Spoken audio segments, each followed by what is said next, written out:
내가 삼목회 후기를 쓰다 보면은 아주 어려운 것 중에 하나가 90분 정도 되는 강연을 2번 내지 3번 들어야만 후기를 쓰게 된다고. 놓칠까봐 내용을 중간중간 놓칠 수 있으니까. 그래서 지난번에 강연 녹음을 내가 2번은 더 들었는데 너무 내 귀에는 너무 명강이었었다고.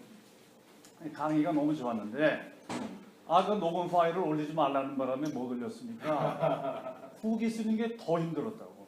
후기는 대충 이렇게 쓰고 녹음 그 자료를 들으면 이제 알게끔 이렇게 했는데 지난번에는 녹음 내용을 못 올리는 바람에 후기가 좀 디테일하게 자세하게 써야 되는데 쓸 능력이 안 돼가지고 아주 혼이 났어요.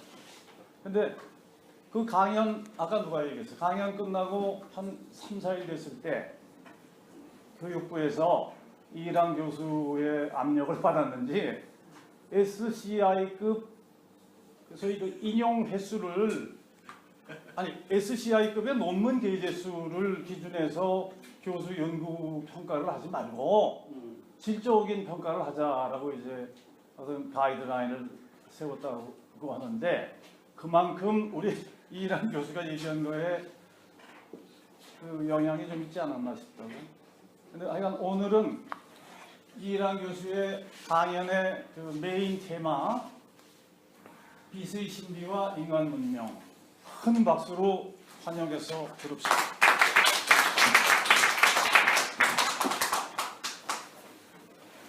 아이고 황성합니다. 지난번에 저희 뜻하지 않게 부도를 해가지고 오늘은 주제로 바로 들어갈 텐데 지난번에 정신없이 내가 얘기하네요. 나도 그런지 몰랐던 것 같아요. 나한테 단점이 하나 있다면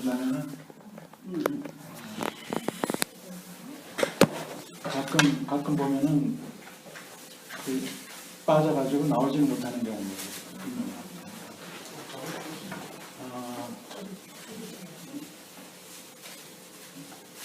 저는 우선 이 자리를 만들어준 우리 실문사에게 감사드리고 여러분 기도해 주셔서 감사하고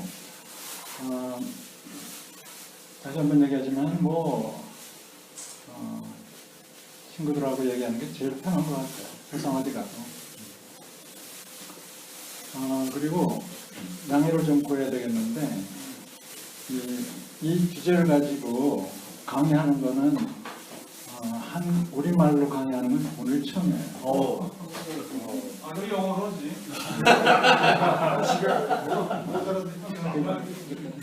이해를 해주시고 양해를 해주시기 바라는데, 그러니까 내가 자기적으로 그랬던 건 아니고, 하여튼 강의를 영어로 하고 국제화를 하고 그래가지고 못한 영어지만 해가지고 그런 강의는 모두 영어로 했어요.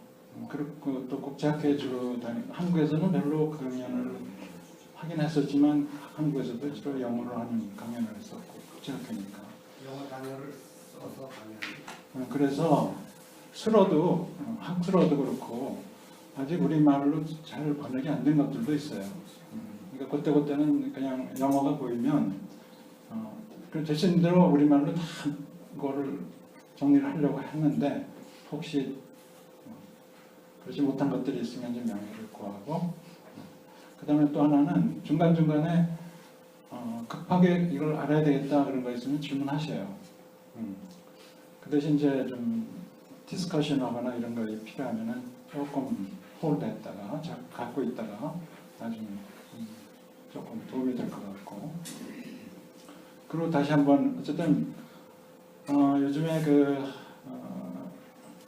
연구한 거 가지고 강연하고 이런 것들을 해보면은 오디언스의 그 성격에 따라서 이렇게 튜닝을 좀 해야 되거든요. 조율을 해서 잘 맞춰 들어가야 되는데 되게 이제 이 분야를 아는 사람들한테 강의하는 경우 이런 경우는 그냥 하면은 대충 이렇게 서로 알아듣고 그러는데 학생들이 모르는 게 없어요. 학생들은 그럴 때는 교수님대로 낮춰서 이해할 수 있게 그리고 얼마나 이해하고 있는가를 따라오는 것을 측정하면서 이렇게 퀴즈도 해보면서 이렇게 가기 때문에 그래도 뭐 못 따라오면 성적이 나빠지는 거고 그러니까 열심히들 하고 그러는데 그래서 이 주제를 가지고 하긴 하지만은 조금 오디언스가 달라서 어떻게 좀 알아줄 수 있게 할 수 있을까 이렇게 좀 해보긴 해봤는데 이 주제는 여러분들이나 나나 뭐 태어날 때부터 빛을 경험하고 살기 때문에 웬만한 건 지금 뭐 거의 다 많은 것들을 알고 계실 거예요. 그렇지만 나는 이제 빛을 직접 다루었던 사람이고 보고 활용했던 사람이고 그래서 현장에서 현장을 좀 봤던 사람이라서 그런 조금 바깥에서 듣고 보시던 그런 것과는 조금 더 영어로는 인사이트라고 그러는데 우리말로는 통찰이라고 그러는데 통찰은 너무너무 고급스러운 단어고 조금 더 안쪽으로 들여다볼 수 있는 그런 정도로 생각하면 될 것 같아요. 그리고 영화 얘기가 했지만 영화를 우리가 이제 예를 들어서 10만 년 전에 우리가 빛을 인지했다. 그러면 어떻게 느꼈을까?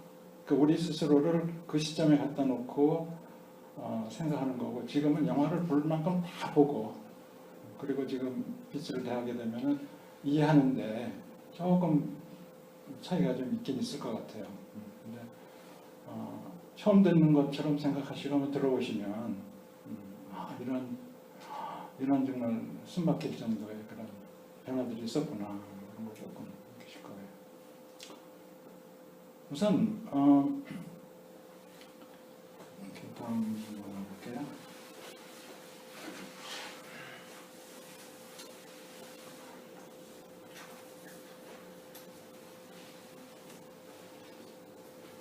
빛에 대한 인간의 관심은 뭐 인간 초기 때부터 있었죠.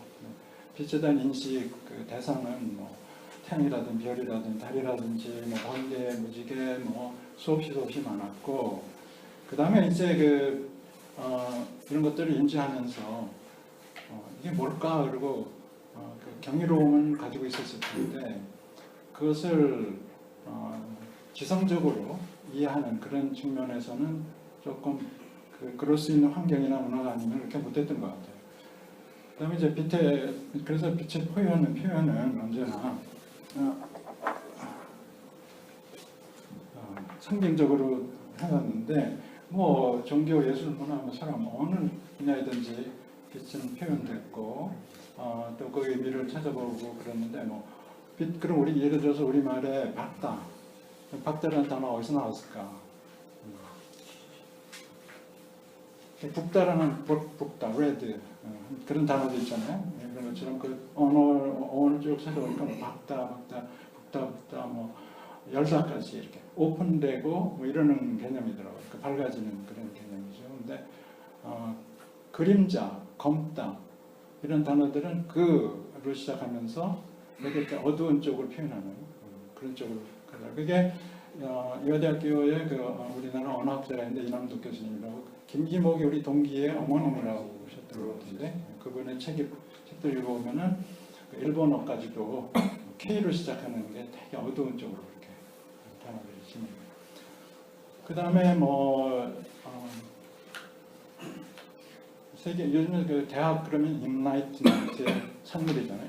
물론 그 전에 1200년대부터 대학에서 있지만 이 지성과 지식을 대변하는 알게 만들고 또 눈을 뜨게 만들고 하는 그런 느낌의 그런 생각의 단어로 이제 계몽이라는 단어도 씁니다. 이걸 영어로 enlightenment라는데 enlightenment는 이해는 이렇게 한다 그런 뜻이죠.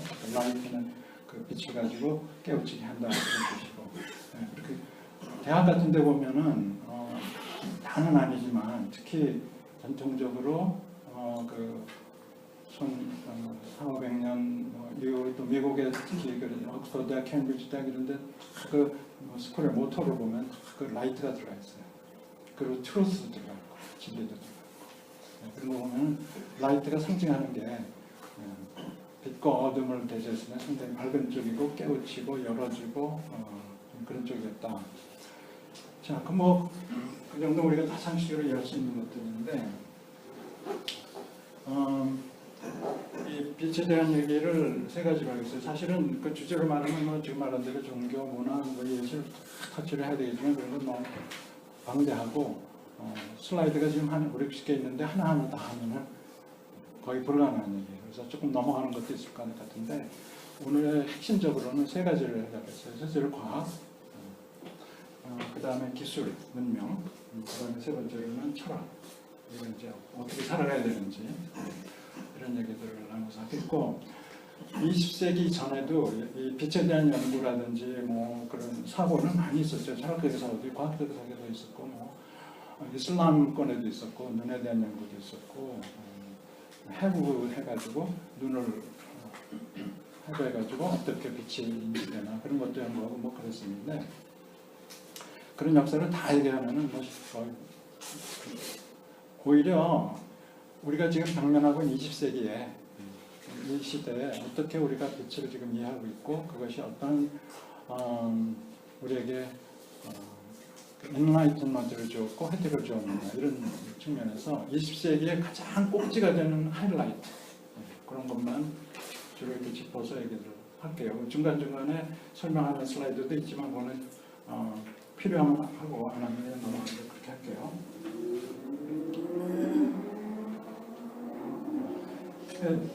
먼저 궁금하게 생각하는 거 빛은 어떻게 어디서 생성이 되나 혹시 누구 대답하실 분 있으세요? 없어요. 하느님이 만들었어. 어디서는 알겠다. 어디서? 네, 예를 들어서 내가 지금 마이크를 향해서 지금 말을 하고 있는데 지금 에너지가 전달되고 있죠. 네, 마이크가 뜨거워질까요? 안 뜨거워질까요? 내 소리 때문에 네, 뜨거워집니다. 네, 그러니까 에너지, 빛은 에너지예요. 근데 이 에너지가 대체 어떻게 왔는지 지금 뭐 아무도 이해하는 사람이 없어요. 근데 어쨌든 빛이 생성된다 하는 얘기는 절대 용도에서부터 템퍼레처가 그러니까 온도가 조금이라도 올라가면 그러면 뭔가 나와요. 에너지가 방출이 돼요. 거기 뭐 엔트로피 얘기도 있고 엔트로피 때문에 시간에 화살표도 있고 뭐 그런 얘기 다 적혀놓고 어쨌든 템퍼레처가 조금이라도 올라가면 그게 도대체 무슨 얘기냐? 그 다음에 그러면 이제 이렇게 촛불처럼 하얀 빛이 나오는 하얀 빛은 이미 알려진 바와 같이 모든 스펙트럼을 다 가지고 우리 고등학교 때 공부했고 그래서 선 스펙트럼이 있고 연속 스펙트럼인데 이 촛불 같은 경우는 이제 연속 스펙트럼이 나오죠. 이거 가지고 19세기까지 뭐 이렇다 저렇다 얘기가 참 많았었는데 이제 20세기 들어오면서 양자까지도 있으면서 그게 다 설명이 됐죠. 근데 그때 이제 알려진 것들이 핵이든지 원자든지 어떤 물질이든지 또는 어떤 입자든지 진동만 하면 뭔가 나오게 돼 있어요. 빛이 나오게 돼 있어요. 근데 그 빛을 우리가 볼 수 있느냐 못 보느냐의 문제지. 뭔가는 나오게 됩니다. 그러면 그게 왜 그러냐? 그거는 우리가 알 수가 없는 거지. 신의 영역이기 때문에 도저히 뭐 알 수가 없는 거고. 어쨌든 빛이나 또는 전자 방출이 나오게 되는데 요 그림이 원자 모델인데요. 리라고 그려놓은 건데 왼쪽에 있는 거하고 오른쪽에 있는 거하고 이 앱소rb션이라고 하는 거는 빛을 흡수하는 거예요. 그러니까 예를 들어서 빨간 물체가 있다 그러면은 빨간 물체가 있다 그러면 빨간 물체는 빨간색 외에는 모두 흡수하고 빨간색만 우리 눈에 반사시켜 주는 거죠. 이 원자 속에 그러한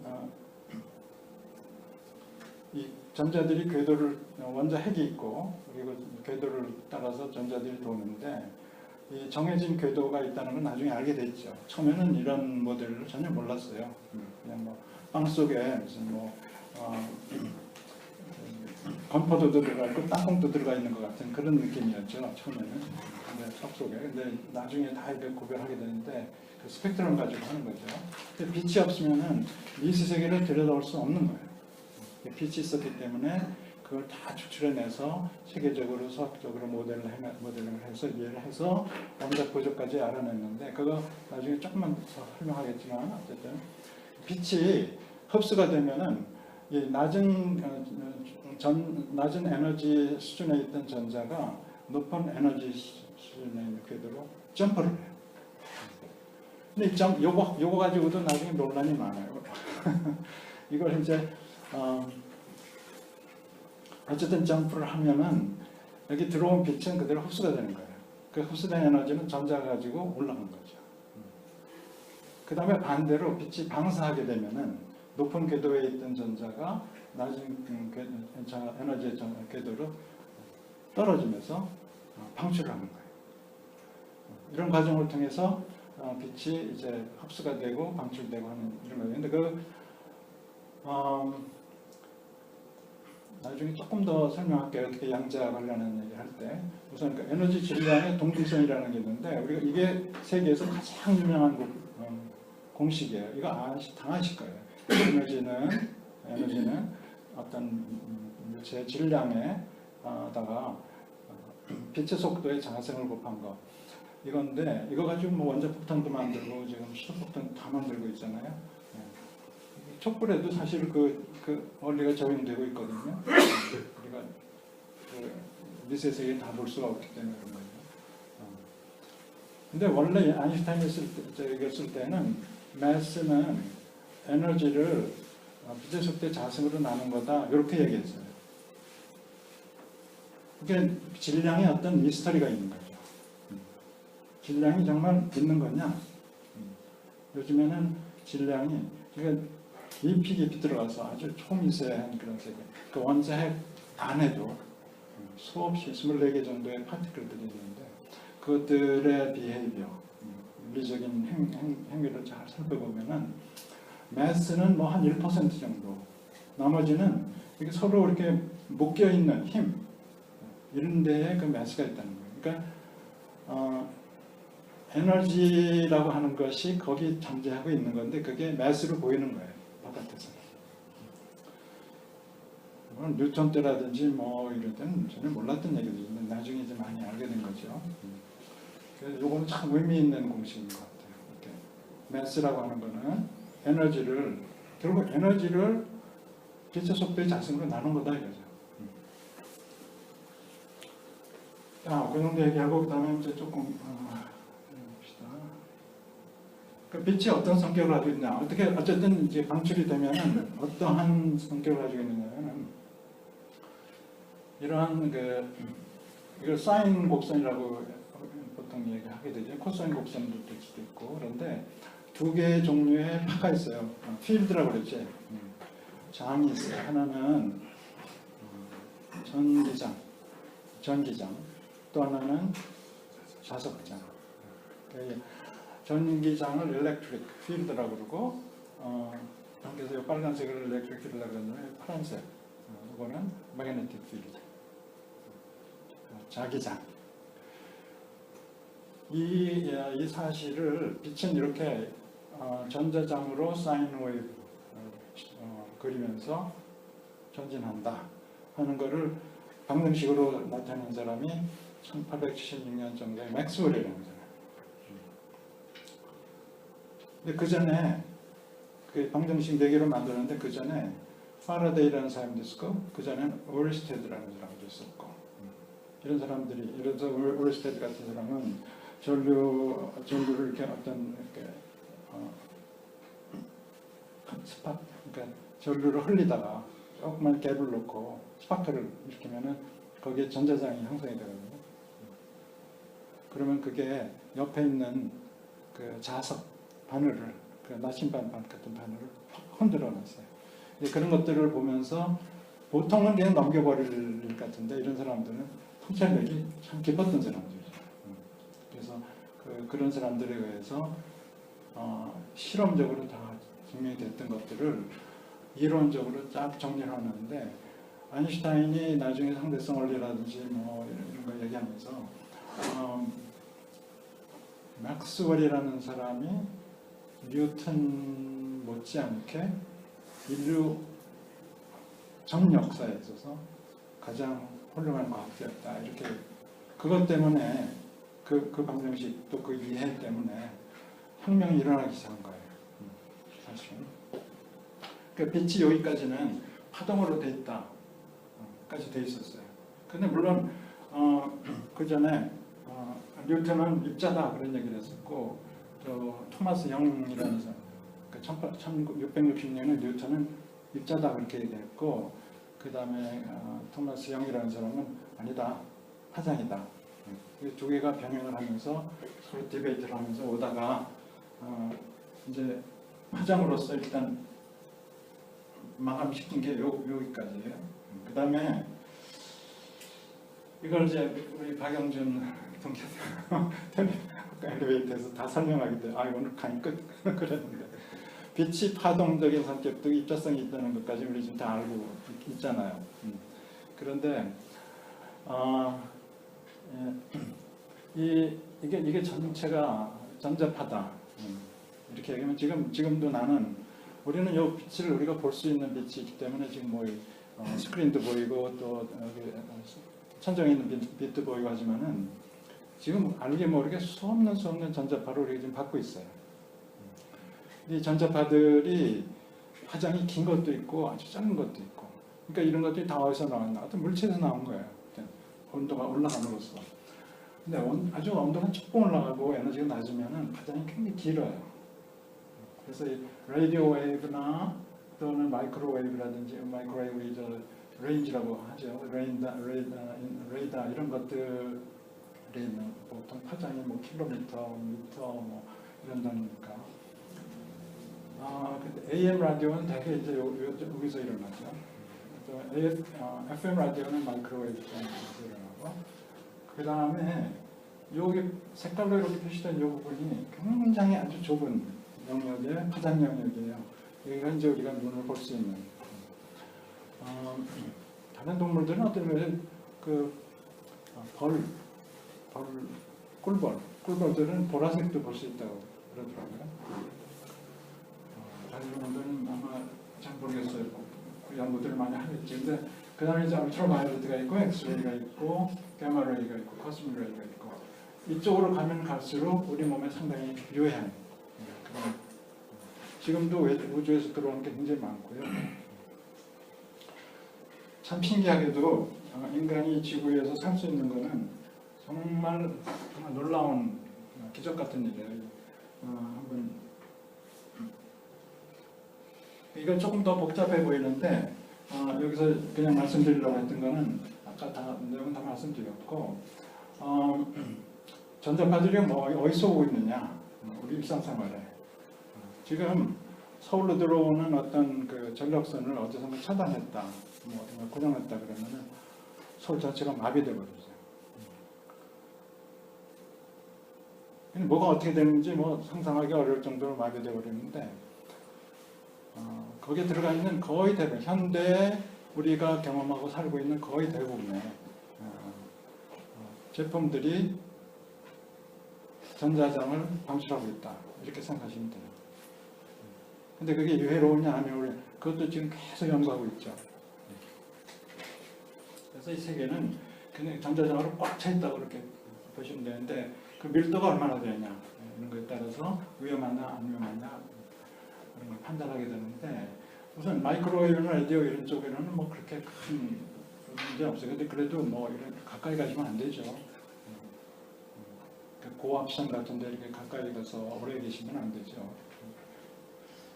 그다음에 우리 파장이 굉장히 짧은 그런 전자파들 이런 것들은 엑스레이도 하고 CT도 하고 뭐 다 이렇게 또 요즘에 그 에어포트 같은 데는 이렇게 검색도 하고 이렇게들 하는데 거기서 한 가지 그냥 딱 우리가 좀 알고 넘어가야 되는 거. 빛이 그러면 색깔이 있느냐? 빨간색, 노란색, 파란색. 빛은 없어요. 그냥 에너지의 주파수만 있을 뿐이에요. 주파수만. 그러면 빨간색, 노란색, 파란색은 어떻게? 우리 두뇌는 우선 눈이라고 하는 그러니까 빛을 검출하는 장치가 있고, 그 다음에 거기서부터 로드옵신을 통해서 브레인 뇌로 넘어가면은 거기는 시그널 프로세싱이라고 신호를 처리하는.